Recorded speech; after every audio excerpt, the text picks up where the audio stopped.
Hello everyone. In this video I will show you how to fix Lenovo monitor power saving mode. If your Lenovo monitor keeps showing power saving mode, the first step is to check the basics. Make sure the power cable is firmly plugged into the monitor and the wall outlet or power strip. Next, check the video cable, HDMI, DisplayPort, VGA or DVI.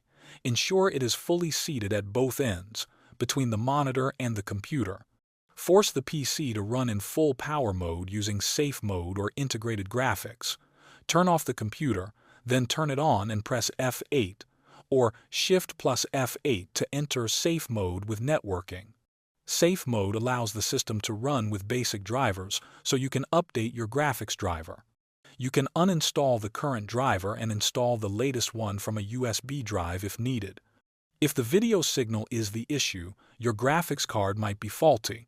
In this case, disconnect the display cable from the graphics card and connect it to the motherboard's video output instead. This uses the integrated graphics to send a signal to the monitor.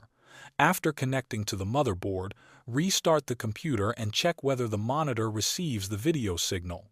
Finally, if none of the software fixes work and the monitor still won't receive a signal, you might need to test the monitor with a different computer or test the computer with a different monitor. This will help isolate whether the monitor itself is at fault or the computer's output. Thanks for watching.